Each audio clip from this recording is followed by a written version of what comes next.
The other thing I came to learn as I got money, and it was almost like someone pulled the curtain back for me, is how wealthy individuals play the tax game. Oh my gosh. And it's a tax game that the average person has no idea is going on. Got to talk about money. Tax avoidance is a key skill to building wealth. And by the way, we don't talk about, I speak openly about I won't call it tax avoidance, but my tax strategies. If you're, it's like they said, if you're a prisoner of war, you have an obligation to escape. If you're trying to build wealth, you have an obligation to pay as little tax as possible. Do it legally, but Apple will issue their IP to Apple International in Ireland, and then they will use Apple Ireland. They will license their IP to America, charge them tens of billions of dollars, thereby increasing the income of Apple Ireland at a lower tax rate and decreasing the income in the US, thereby lowering their overall tax rate. That is pure tax avoidance. Every organization, every corporation does this to the hilt, and so should you. By the way, I will vote for people who have an alternative minimum tax. We have to raise taxes on corporations. The 25 wealthiest Americans pay between 6 and 8% tax rate. What are the tax games they're playing? Oh, The rich there's people. a bunch of them. First and foremost, it's you buy stocks, you never sell them, you borrow against them. Okay, explain that to me like I'm a 10-year-old. So, Sure, you own $100 in Amazon stock, yeah. you need money to buy something instead of selling the stock, and say it's gone up 50%, I say it's got doubled, you would have to realize a capital gain and pay long-term capital gains on that $50 gain. No, just borrow against it and let the stock continue to grow.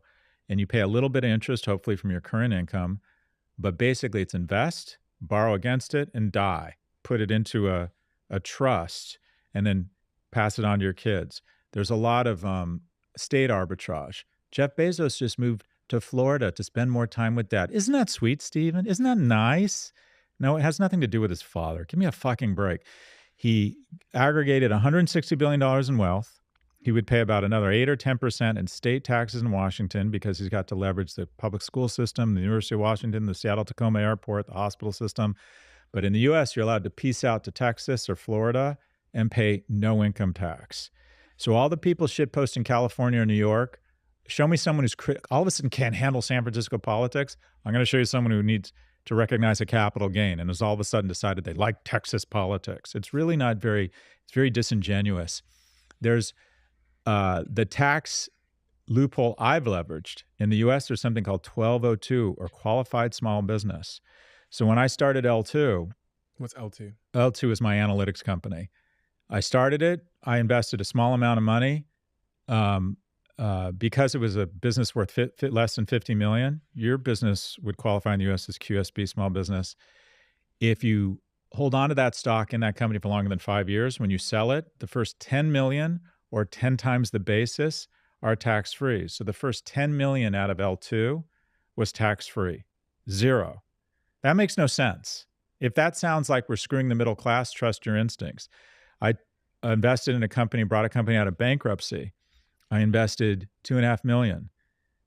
The first 25 million, got very lucky. The company got sold for a lot of money. The first 25 million were tax-free.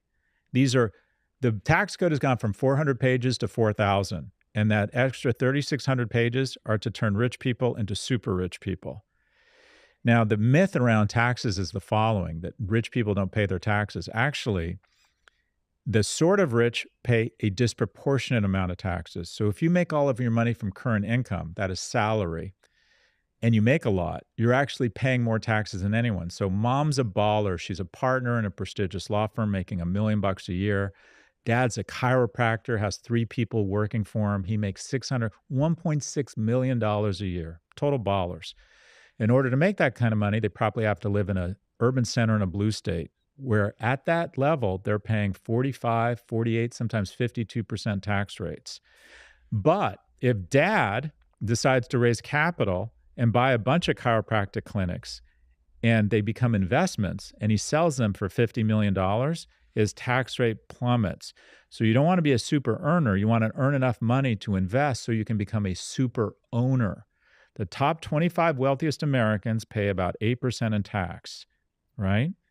So actually, the bottom half pay almost no tax. They pay a lot of consumption taxes, but it's the super earners that get screwed, what I call the workhorses. But once you make the jump to light speed and you own things and you make your money from buying and selling assets, your tax rate plummets.